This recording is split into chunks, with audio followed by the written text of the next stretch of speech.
Welcome to Scary Bedtime Stories.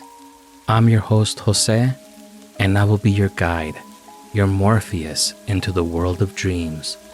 The goal of this podcast is to help you fall asleep by relaxing you, taking your restless mind off your problems, and help you get the rest that you deserve while I read to you a horror classic.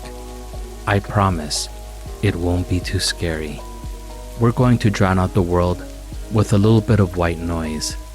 That's the rain and music that's gently playing in the background. Drown out the neighbor's dog barking or the loud motorcycle that always seems to pass by as you're starting to doze off.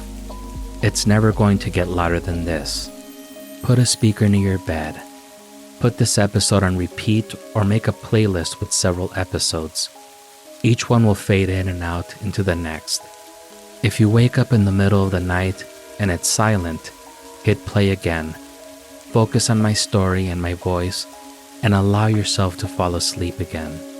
Any ads will always be read by me in the same tone of voice. If you want to hear another one of my podcasts during the day, check out Technically a Conversation, a podcast I do with my lovely co-hosts Isela and Elena.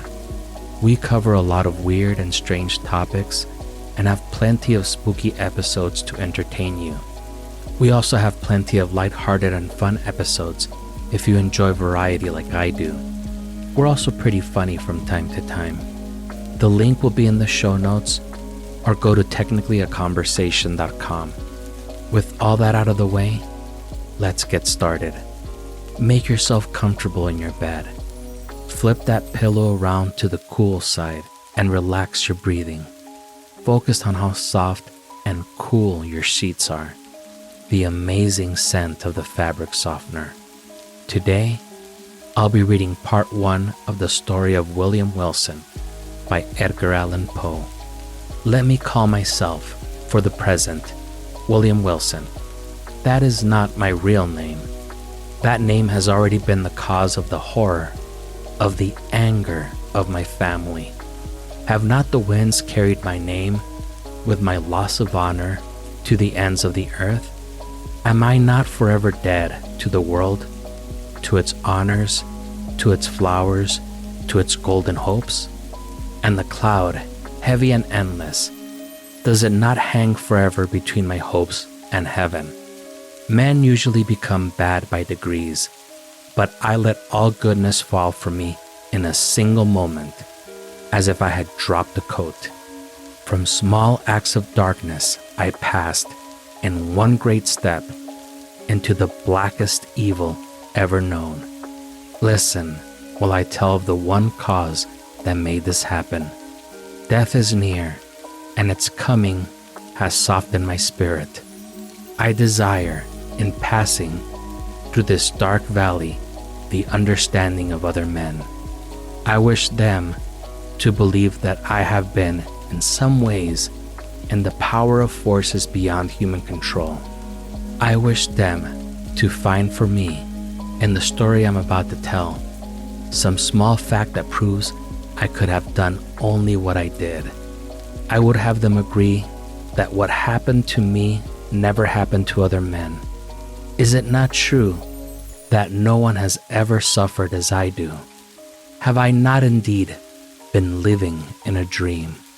And am I not now dying from the horror and the unanswered question, the mystery of the wildest dream ever dreamt on earth?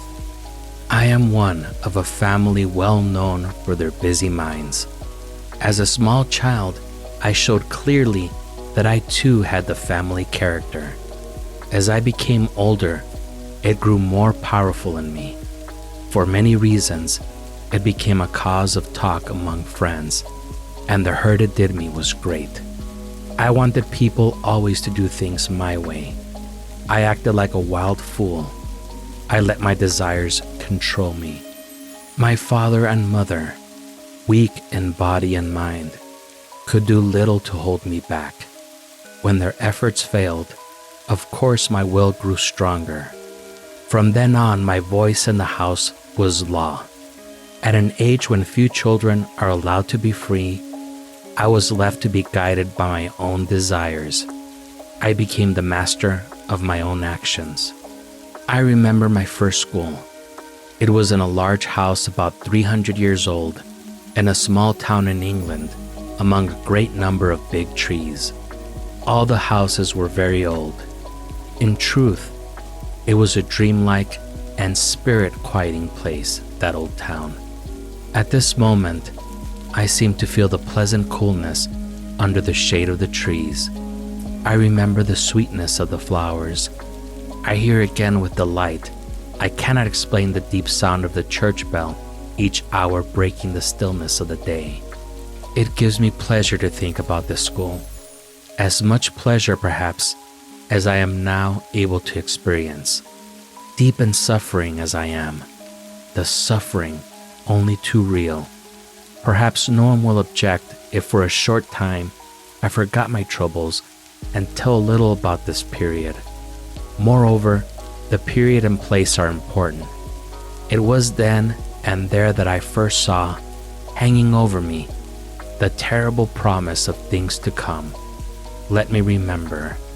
The house where we boys lived and went to school was, as I have said, old and wide. The grounds about it were large, and there was a high wall around the outside of the whole school.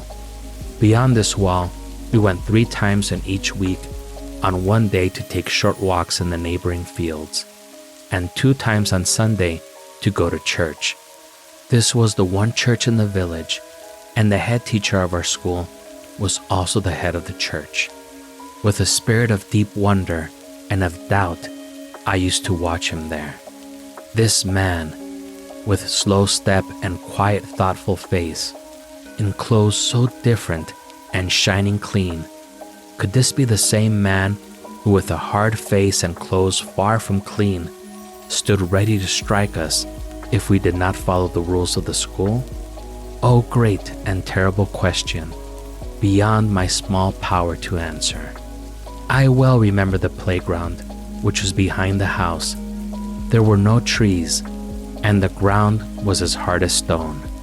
In front of the house there was a small garden, but we stepped into this garden only at a very special time, such as when we first arrived at school, or when we left it for the last time, or perhaps when father or mother or a friend came to take us away for a few days. But the house, what a delightful old building. It was to me truly a palace. There was really no end to it. I was not always able to say certainly which of its 2 floors I happened to be on.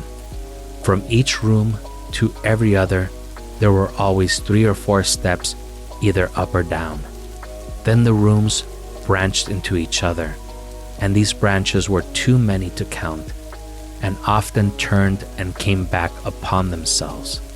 Our idea about the whole great house were not very different from the thoughts we had about time without end. During the 5 years I was there, I could never have told anyone how to find the little room where I and some 18 or 20 other boys slept. The schoolroom was the largest room in the house, and I couldn't help thinking it was the largest in the world. It was long and low, with pointed windows and heavy wood overhead. In a far corner was the office of our head teacher, Mr. Bransby. This office had a thick door, and we would rather have died than open it when he was not there. Inside the thick walls of this old school, I passed my years from 10 to 15, yet I always found it interesting. A child's mind does not need the outside world.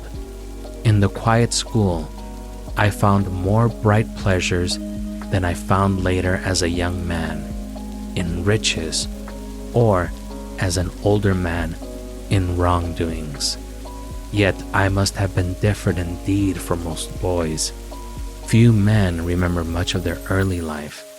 My early days stand out as clear and plain as if they had been cut in gold. In truth, the hotness of my character and my desire to lead and command soon separated me from the others. Slowly, I gained control over all who were not greatly older than myself. over all except one. This exception was a boy who, though not of my family, had the same name as my own, William Wilson. This boy was the only one who ever dared to say he did not believe all I told him, and who would not follow my commands. This troubled me greatly. I tried to make the others think that I didn't care. The truth was that I felt afraid of him. I had to fight to appear equal with him, but he easily kept himself equal with me. Yet no one else felt as I did, that this proved him the better of the two.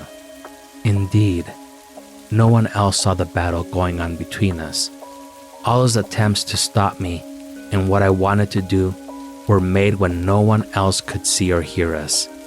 He did not desire, as I did, to lead the other boys. He deemed only to want to hold me back, sometimes with wonder and always without pleasure. I saw that his manner seemed to show a kind of love for me. I did not feel thankful for this. I thought it meant only that he thought himself to be very fine indeed, better than me. Perhaps it was this love he showed for me, added to the fact that we had the same name, and also that we entered the school on the same day, which made people say that we were brothers. Wilson did not belong to my family, even very distantly, but if we had been brothers, we would have been near to each other indeed, for I learned that we were both born on the 19th of January, 1809. This seemed a strange and wonderful thing.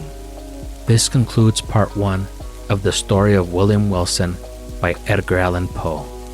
Stay tuned for the next episode where I'll read part 2 to you. If you've enjoyed the story and it helped you sleep, don't forget to subscribe, tell a friend, and leave me a review. You can also follow me on Instagram at Scary Bedtime and listen to my other podcast, Technically a Conversation. Have a good night.